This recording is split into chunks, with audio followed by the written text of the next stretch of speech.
I'm Nick Markman. I'm the Vice President of Product at Evocalize. Evocalize is a collaborative marketing platform, primarily servicing the housing industry. Our most common or our largest portion of our business in terms of our go-to-market strategy is almost a little B2B to C. So we partner with a corporate entity that buys Evocalize as a software solution, embeds us in their existing tech stack typically, and often white labels us. And that white label model, it's common that Evocalize is sort of one step removed from the end users. We can pull in our corporate partners branding and colors and all of that stuff so that the notifications are still looking consistent with the design and brand of our white label for that partner, but we have a little bit more control of the messaging. I talked about our white label and our each of our partners. They have slightly different branding, logos, all of that stuff. Magic Bell didn't really support that out of the box, so we ended up building this kind of convoluted system for managing the templates for email and Magic Bell and how that connected to Amazon SES, which is the delivery service that we use for email. And I think a really good or obvious red flag is when you have back-end engineers managing HTML templates for emails. That's not a good place to be. SuperSend's documentation is great. You do a really awesome job with that. Robust APIs, everything's clear, was easy to understand, pattern matched well with our application for how we handle, events and users and tenants and all of that stuff. We're actually able to get through that initial integration or first technical connection without any other kind of business barriers really blocking that. So that definitely greased the skids. Our first goal was to reach parity with what we had just from the notifications offered, which weren't very many. It was, 3 to 4 kind of core notifications. So we knew what those kind of events were and the logic who to send it to, what the messaging was. So we didn't need to really figure out that.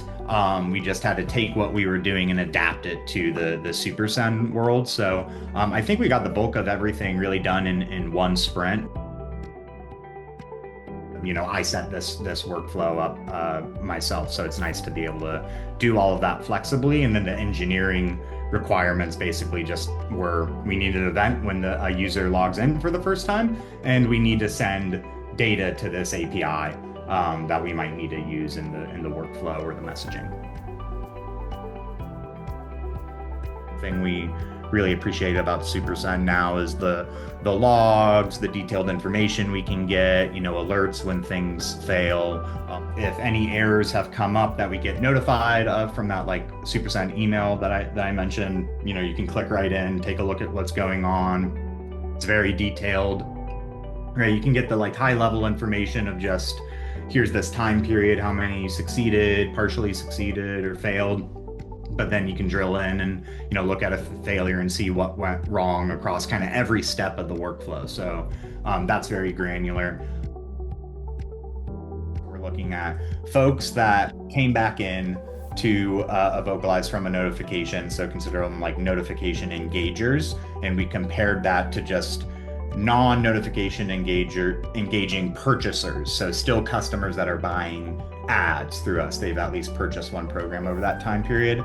And some metrics that I looked at, average net new purchases, so new marketing programs launched since that time period, and notification engagers they had about on average half of a program more than the other folks, and that's only over a couple month time period, right? So if you were to expand that out to a year and that held, that could be really valuable for us. So they had 27% higher average new purchasers per user.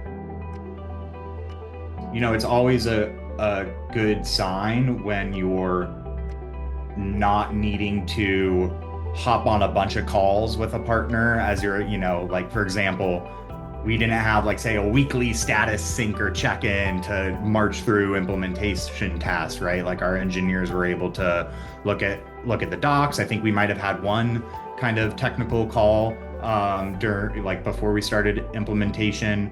And then we were kind of mostly able to be autonomous, but the still as a credit to you guys, the SuperSend team is very responsive and helpful. So when questions did come up, we got answers, same day. And that's existed, past implementation just into our, partnership, which is also really awesome to see. Sometimes you get a lot of love and attention kind of pre-sales or during implementation, and then you get, live and running, and it's like, okay, well, where's that support? That hasn't been the case.